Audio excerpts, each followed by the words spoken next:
Sports day होता है, बच्चों को मेडल मिलता है, तो बहुत सारे पेरेंट्स बैठे होते हैं। कई बच्चों के पेरेंट्स नहीं आते तो उनको अवार्ड मिल रहा होता है, उनको लगता है कि हाँ ठीक है ना, क्या हो गया, स्पोर्ट्स डे के पैसे दे दिए, ठीक है। पिताजी को लगता है कि यार हमारा बिजनेस बहुत इंपॉर्टेंट है। माताजी को लगता है कि यार घर के अंदर झाड़ू पोछा करें, खाना बनाया, ये करें। वो एक छोटी सी चीज, बच्चा स्टेज पे खड़ा हुआ है, उसको मेडल पहनाया जा रहा है, उसके पेरेंट्स सामने बैठ के उसकी वीडियो बना रहे हैं, फोटो खींच रहे हैं, बहुत मैटर करता है ये। Hello everyone, welcome back to my channel. मेरा नाम है Aditya and welcome to the episode number 3 of dealing with toxic parents. Episode 2 बन चुके हैं, बहुत ही अच्छे हैं, जाइए जाके देखिए, लिंक डिस्क्रिप्शन में है। This episode is going to be about emotional abuse. Now let's understand what are the science of the emotional abuse. मतलब आप आज की डेट में अपने अंदर ये सब चीजें देख पा रहे हो, अगर ये जो मैं अभी बताने वाला हूं, तो इसका मतलब बहुत ज्यादा चांसेस ये है कि आपका इमोशनल अब्यूज बचपन में बहुत हुआ है, छोटी एज में बहुत हुआ है, इसीलिए ये सारी चीजें आपके अंदर आज रिफ्लेक्ट होती हैं। सबसे पहला साइन ये है कि तुम्हारे रिलेशनशिप्स लोगों के साथ अच्छे से सस्टेन नहीं हो पाते, लॉन्ग टाइम के लिए सस्टेन नहीं हो पाते, कुछ ना कुछ प्रॉब्लम रह जाती है। और इसका रीजन ये है कि कहीं ना कहीं ट्रस्ट कॉम्प्रोमाइज हुआ है बचपन में। जैसे तुम्हारे पेरेंट्स का तुम्हारे साथ में मान लो कोई कांड हुआ हो बचपन में, बहुत तगड़ा कुछ उन्होंने तुम्हारे ऊपर ऐसा कुछ इमोशनल अब्यूज तुम्हारा कर दिया हो, या बहुत बुरी तरीके से तुम्हारा मेंटल टॉर्चर कर दिया हो कि तुम्हें डर लगता है उनसे बात करने में, तुम्हें लगता है कि यार नहीं, ये रिलेशनशिप में कुछ गड़बड़ है, वहां पे ट्रस्ट कॉम्प्रोमाइज हो गया है शायद। और अब तुम्हें डर लगता है कि यार अब हम दुनिया से बाहर जाएंगे, इस बंदे के साथ रिलेशनशिप में आ रहे हैं या इस बंदे को दोस्त बना रहे हैं, तो वहां पे फिर दोबारा से वही फैक्टर आता है ट्रस्ट का, कि यहां भी तो सेम चीज मेरे साथ नहीं हो जाएगी। तो अगर आपके अंदर ऐसी प्रॉब्लम्स आती है तो इसका मतलब कहीं ना कहीं बचपन में या आज से काफी टाइम पहले ट्रस्ट कॉम्प्रोमाइज कहीं ना कहीं हुआ है। इसीलिए आज you are having problems in maintaining your relationship with others. दूसरा, आपकी सेल्फ एस्टीम खत्म हो रही है, आपकी लो सेल्फ एस्टीम है। लो सेल्फ एस्टीम का क्या मतलब है? आपको सेल्फ डाउट होता है, आपको सेल्फ हेट्रेड होता है, खुद से ही नफरत करते हो, खुद पे डाउट होता है कि यार क्या मैं इस चीज के लायक हूँ, क्या मैं ये चीज कर सकती हूँ, क्या मैं वो कर सकता हूँ, क्या मैं 4 लड़कों के बीच में खड़ी होंगी तो अच्छी लगूंगी। ये सब चीजें क्या है? लो सेल्फ एस्टीम, जो कि डेवलप होती है जब आपकी पेरेंटिंग जो आपको मिली है वो बहुत खराब है। मैं तो यही मानता हूँ, अगर आपकी पेरेंटिंग हमको अगर बहुत अच्छी मिलती है तो सोशल मीडिया क्या, यूट्यूब क्या, बॉलीवुड क्या, हॉलीवुड क्या, ये सारी चीजें ना मैटर नहीं करती। और ये सारी चीजें बहुत मिनिमल लेवल पे, बहुत ही मिनिमम लेवल पे इफेक्ट करती हैं। अगर पेरेंटिंग अच्छी है तो आपको वर्थलेस फील होगा कि आपकी कोई वैल्यू नहीं है। आपके घर के अंदर आपको लगता होगा ऐसा कि आपकी कोई वैल्यू नहीं है, आपको हर बात पे कि तेरे को ये नहीं आता, तेरे को वो नहीं आता, तू ऐसी है, तू वैसा है, तो तुमको ऐसा फील कराया जाएगा कि तुम्हारी कोई वैल्यू नहीं है, तुम्हारी रिस्पेक्ट नहीं है। ये सब चीजें अगर आप फील कर रहे हैं तो yes, emotional abuse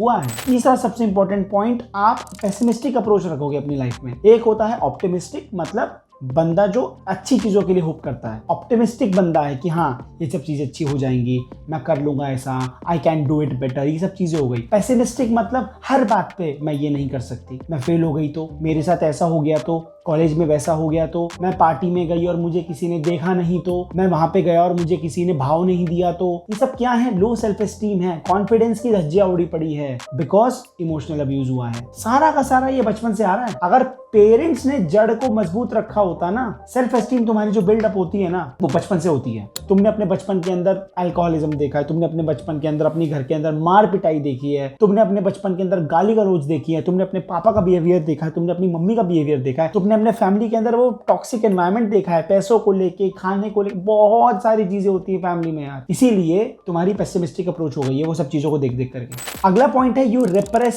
repress your emotions. Family के अंदर अगर कोई चीज हो गई है, कोई कांड हो गया है, कोई घटना हो गई है ऐसी आपके साथ में, आप उस इमोशंस को दबा रहे हो। ये मैं अभी की बात कर रहा हूँ कि अगर आप अपने इमोशंस को दबाते हो, उनको एक्सप्रेस नहीं करते अपने पेरेंट्स के सामने, अपनी फैमिली में, तो इसका मतलब कहीं ना कहीं इमोशनल अब्यूज हुआ है। अगर इमोशनल अब्यूज ना हुआ होता तो you would have been more expressive in front of your parents, in front of your family. आप खुल के बोल पाते अपनी चीजें, आप अपनी अंदर की बातें उनके सामने रख पाते। क्यों नहीं रख रहे हो? क्योंकि तुमको पता है कि मेरे इमोशंस की वैल्यू नहीं है, ड्रामे कर रही है, इसका तो रोज का है, फिर शुरू हो गई। ये देखो, आपको पता है ये सारी चीजें होंगी, इसलिए आप अपने इमोशंस को दबाते हो। अगला सबसे important, you seek out attention.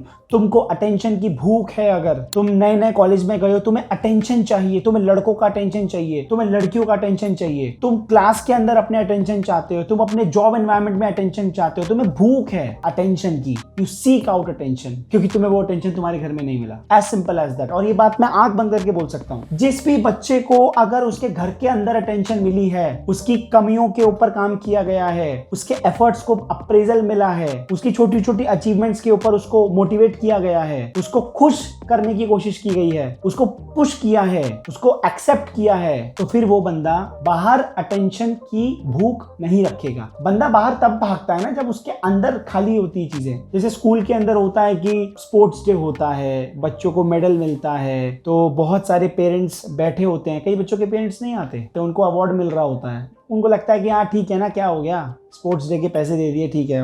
पिताजी को लगता है कि यार हमारा बिजनेस बहुत इंपॉर्टेंट है, माताजी को लगता है कि यार घर के अंदर झाड़ू पोछा करें, खाना बनाया, ये करें। वो एक छोटी सी चीज, बच्चा स्टेज पे खड़ा हुआ है, उसको मेडल पहनाया जा रहा है, उसके पेरेंट्स सामने बैठ के उसकी वीडियो बना रहे हैं, फोटो खींच रहे हैं, बहुत मैटर करता है ये। वो बच्चा सिर्फ उस वक्त उस सिचुएशन में अपने मम्मी या पापा को देख रहा होता है, बस उसको और कुछ नहीं चाहिए। When this thing does not happen, वो अकेला खड़ा होता है, उसको लगता है कि यार सबके पेरेंट्स से मेरे नहीं है। थोड़ा और इस टॉपिक को खींचा तो रो पड़ूंगा मैं। अगला पॉइंट है, प्रेशर फील करते हो, आगे बढ़ने का प्रेशर है आपके अंदर, इसीलिए नहीं कि आप बढ़ना चाहते हो, वो तो एक अलग तरह का प्रेशर हो गया कि आपको करियर में आगे बढ़ना है, पैसा कमाना है, पढ़ाई करनी है, एंट्रेंस एग्जाम क्रैक करना है, वो प्रेशर तो अच्छा है, वो तो ठीक है।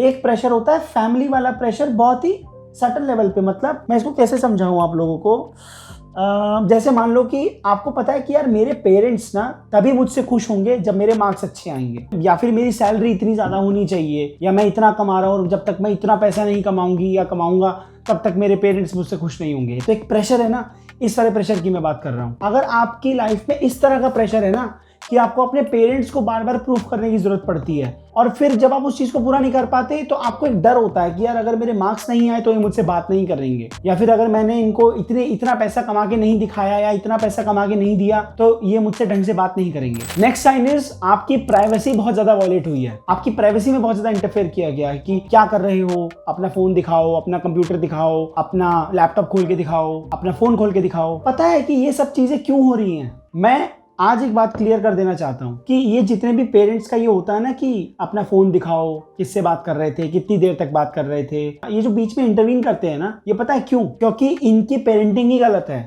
हम लोगों को जब पेरेंटिंग ही ऐसी मिली है, इमोशनल टॉर्चर मिला है, अटेंशन नहीं मिली है, तो भाई ये सब चीजें तो होंगी ना हमारे अंदर। फिर हम किसी और को बाहर खोजेंगे कि यार कोई दोस्त बना ले, कोई गर्लफ्रेंड बना ले, कोई बॉयफ्रेंड बना ले जो हमारी सुन ले, जो हमको प्यार दे दे। जो प्यार की भूख है ना ये अंदर से बहुत एट अ मेजर लेवल अगर मैं बात करूं तो आप अपने बच्चे की जासूसी कब करते हो? जब आपको अपने बच्चे पे शक होता है। आपको अपने बच्चे पे शक क्यों हो रहा है? आपको अपने ऊपर शक नहीं हो रहा यार मेरी पेरेंटिंग में कहीं प्रॉब्लम तो नहीं थी। वो कहते हैं ना कि आप अपने बच्चे को दौलत मत दो, लेकिन अगर आप अपने बच्चे को अच्छे संस्कार दे दो तो वो दौलत फिर भी कमा लेगा। अच्छे संस्कार देने से बच्चे का कैरेक्टर डेवलप होता है। दौलत तो बतेरे लोग कमा रहे हैं, कौन सा उनका कैरेक्टर अच्छा है। अगला पॉइंट है, they treat necessities as privileges. मतलब जो तुम्हारी जरूरतों की चीजें हैं ना उसको वो प्रिविलेज की तरह दिखाते हैं। जैसे मान लो अगर तुम कपड़ा पहन रहे हो, हम तुम्हें कपड़ा पहना रहे हैं, तुम्हें खाना चाहिए, हम तुम्हें खाना देते हैं, तुम्हें स्कूल जाना है, पढ़ाई करनी है, बेसिक है, एजुकेशन नीड है, चाहिए, हम तुम्हें पढ़ा रहे हैं, तुम्हारे स्कूल की फीस भर रहे हैं। अबे तो क्या कर रहे हो तुम? कोई बहुत बड़ा तीर थोड़ी ना मार रहे हो भैया। सब पढ़ाते हैं आज की डेट में, ऑटो वाला, रिक्शे वाला भी अपने बच्चे को पढ़ा रहा है। हाँ ठीक है, वो करोड़ों रुपए के, लाखों रुपए के स्कूल में नहीं पढ़ा रहा होगा, वो सरकारी स्कूल में पढ़ा रहा होगा। किताबें तो वो भी दिलाता है, स्कूल की यूनिफॉर्म तो वो भी दिलाता है, सब कुछ करता है ना। लेकिन क्या वो अपने बच्चे को ढंग की पेरेंटिंग दे पाता है? दारू पी के घर जाता है, अपनी बेटी को मारता है, अपनी बीवी को मारता है। अगर तुमने पैदा किया है तो ये तुम्हारी रिस्पॉन्सिबिलिटी है ना कि इस ऑर्गेनिज्म को तुम्हें ध्यान रखना है, इसको बड़ा करने में तुम्हारा योगदान है, ये तुम्हारी रिस्पॉन्सिबिलिटी है। तुम्हें पता नहीं था क्या कि जब मेरी बेटी या मेरा बेटा पैदा होगा तो मुझे खर्चे करने पड़ेंगे? मैं तब मानूंगा कि हाँ यार पेरेंटिंग है ये, तब जब आप नॉर्मल, जो एक नॉर्मलाइज चीजें करी हुई हैं, यहाँ खाना पीना कपड़ा स्कूल ये सब तो हर किसी को मिलता है, तुमने उसके अलावा कुछ ऐसा किया है तो मैं मानूं कि हाँ यार ऐसे पेरेंट्स को मेरी रिस्पेक्ट है कि हाँ यार this is called good parent, this is called parenting. सही बात है। जैसे कि साथ में बैठना, आज स्कूल में क्या हुआ उसके बारे में बात करना, अगर एग्जाम में मार्क्स कम आए हैं तो उसका रीजन पूछना कि एग्जाम में मार्क्स कम क्यों आए, क्या तुमने तैयारी में कमी छोड़ दी थी, अगली बार मत करना। तुम उनको एक बेसिक एक चीज तो बोल सकते हो कि हाँ कोई दिक्कत नहीं है यार, इस बार नहीं है, अगली बार अच्छे आने चाहिए, जो कमी इस बार कर दी वो अगली बार ना हो। मोटिवेट तो करो। ये सब चीजें जब हो रिलेशनशिप के बारे में अगर तुम्हें पता चलता है कि यार तुम्हारा बच्चा कहीं ये सब चीजों में पड़ गया है, लड़की के चक्कर में, तो उनसे बैठ के डिस्कस करो ना यार इन सब चीज के बारे में। वीडियो में आगे बढ़ने से पहले मैं आप लोगों से शेयर करना चाहता हूं कि मैंने आप लोगों के लिए एक बुक भी लिखी है। जिन लोगों को बुक पढ़ने का शौक है वो तो पढ़े ही, जिनको नहीं है वो भी पढ़ें, क्योंकि जब आप इस बुक को पढ़ेंगे तो आपको दो चीजें फील होंगी। पहला, बहुत ज्यादा रिलेटेबल है, इररिस्पेक्टिव ऑफ एज, कोई भी एज है आपकी हर एज में ये सारी चीजें फिट होंगी जो मैंने बुक में शेयर करी हैं। अपने पर्सनल एक्सपीरियंसेस, अपने आसपास लोगों की लाइफ में जो मैंने देखा है उसको मैंने कलेक्टिवली इस बुक के अंदर डाला है। दूसरा, मैंने इस बुक के अंदर कॉन्वर्सेशंस का यूज किया है, ताकि अगर आपको कोई चीज मैं समझा रहा हूं, कोई प्रॉब्लम, तो मैं कॉन्वर्सेशंस के स्टाइल में समझा रहा हूं कि पेरेंट्स ऐसे बोलते हैं तो बच्चा ऐसे बोलना चाहिए, पेरेंट्स ऐसे बोलते हैं तो आपको ऐसे जवाब देना चाहिए, इस तरह की चीजें आपको, ताकि और अच्छे से क्लैरिटी आए। लिंक डिस्क्रिप्शन में है, जाइए जाके इस बुक को पढ़िए। और अगर आपको बुक अच्छी लगे तो कमेंट सेक्शन में रिव्यू दे दीजिए, या मेरे इंस्टाग्राम पे जाके मुझे डीएम करना कि आपको ये बुक कैसी लगी। आप इस इमोशनल अब्यूज से बचोगे कैसे? सबसे पहले तो ये देख लो कि कभी भी खराब टाइम हो ना, जैसे तुम्हारे पिताजी गुस्सा कर रहे हैं किसी बात पे या उनका मूड खराब है और कोई डिस्कशन चल रही है, तो उस डिस्कशन में कभी भी पार्टिसिपेट मत करो। और अगर तुमको लगता है कि वो खुद आ रहे हैं उंगली करने के लिए, कभी कभी होता है ना चुल कि कुछ नहीं है तो चलो पेल दिया, कोई भी डिस्कशन चालू हो गई और उसी के ऊपर ही टॉर्चर कर दिया, तो कोशिश करो कि वहां से बाहर आने की कोशिश करो, उस पर डिस्कस ही मत करो। कोई ना कोई बहाना बीच में घुसेड़ दो कि मेरे पास ये काम है, मेरे पास एग्जाम का काम है, मेरे पास ये है, मेरे पास वो है। उस डिस्कशन में पढ़ोगे तो तुम्हारा मेंटल टॉर्चर होगा। और मैंने पुरानी वाली वीडियो में भी बोला था कि ये पूरी की पूरी सीरीज बनाने का मेरा एक ही मतलब है कि मैं चाहता हूं कि आप लोगों का मेंटल टॉर्चर ना हो, मन में शांति बनी रहे। क्योंकि एक बार मन शांत हो जाएगा, चीजें शांति समझ में आ जाएंगी, तो तुम चीजों को अच्छे से डील कर पाओगे। ये सब चीजें तो तुम्हारे साथ खत्म नहीं होने वाली हैं। जब तक तुम इस फैमिली में रहोगे, जब तक तुम अपने माँ बाप के साथ रह रहे हो, तब तक तुम्हें ये सब चीजें हैंडल करनी पड़ेगी। ये तुम मुझसे लिखवा लो। अब जब तुमको मालूम है ये बात कि यार ये हैंडल तो करना ही पड़ेगा, हम कुछ कर नहीं सकते, तो फिर रो रो के क्यों करना है? खुशी से हैंडल करेंगे, समझदारी से डील करेंगे, सीख लेंगे ना कि यार आने वाली जनरेशन को हम वो नहीं देंगे जो हमको मिला है। दूसरी बात, अगर तुम्हारा इमोशनल अब्यूज बहुत ज्यादा लेवल पे हो रहा है, ये तुम्हारी रिस्पॉन्सिबिलिटी बनती है, कोई तुम्हारे पास नहीं आएगा। इट्स योर रिस्पॉन्सिबिलिटी कि तुम सपोर्ट लो। या तो तुम्हारी फैमिली के अंदर कोई ना कोई ऐसा हो, मैं आशा करता हूं, आई होप कि तुम्हारी फैमिली में कोई ना कोई ऐसा हो, थोड़ा सा समझदार हो, थोड़ा सा मैच्योर हो। क्योंकि देखो, फैमिली है, चाहे चाचा है, चाहे ताऊ है, कोई भी है, तुम्हारी फैमिली में कोई भी तुम्हारे फंडे में टांग नहीं अड़ाएगा। क्योंकि तुम्हारे पेरेंट्स मुंह उठा के बोल देंगे कि यार मेरी लड़की है, मेरा लड़का है, तेरे को क्या लेने देना। कोई भी बोल सकता है यार, फैमिली में ये सब चीजें होती हैं, तो उनको लगेगा कि यार मैं डायरेक्टली कैसे, बट तुम उनसे एक मैच्योरिटी के लेवल पे उनसे बात कर सकते हो ना। वो तुम्हें समझा सकते हैं कि यार एक काम कर, तू अपने पापा को ऐसे समझा, या ऐसे मत कर, वैसे मत कर। अपनी फैमिली के अंदर किसी ऐसे बंदे को पकड़ो जो समझदार है, जो चीजों को थोड़ा सा समझता है, जो आपकी बातों को समझेगा, सपोर्ट करेगा, आपकी गलती भी निकालेगा। ये बात याद रखना। ये नहीं है कि तुम्हें सर पे चढ़ा ले कोई कि हाँ मेरे साथ तो ऐसा हो गया और तुम्हें कोई गोदी में बिठा के लेके भागेगा। नहीं नहीं नहीं नहीं नहीं नहीं। जहां तुम गलत हो वहां पे तुम्हें ठीक भी करेगा कि तू यहाँ पे गलत है, यहाँ पे तेरी गलती है, यहाँ पे तुझे सुधरना है। और लेकिन जहां पे तुम गलत नहीं हो, जहां पे तुम्हारे साथ गलत हो रहा है, वहां पे वो बंदा एक्शन ले सकता है तुम्हारे बिहाफ पे। और अगर नहीं ले सकता तो तुम्हें समझा सकता है, एटलीस्ट तुम्हें सपोर्ट कर सकता है। फैमिली में कोई नहीं है, अगर तुम्हारी फैमिली ऐसी है कि तुम्हारी कोई नहीं सुनने वाला, तो तब जाके एक पॉइंट आता है जब मुझे लगता है कि तुम्हें या तो अपने स्कूल में कोई टीचर हो तो तुम्हें उससे सपोर्ट लेना चाहिए। किसी टीचर से बात कर सकते हो जो तुम्हें लगे कि यार ये टीचर है जिससे मैं थोड़ा सा ओपन हूं, चाहे वो ट्यूशन टीचर हो, चाहे वो तुम्हारा स्कूल का टीचर हो, उससे तुम खुलो, उससे बात करो। टीचर से भी बात नहीं कर सकते तो फिर लास्ट में आता है कि तुम ऐसा कोई फ्रेंड बनाओ जो समझदार हो,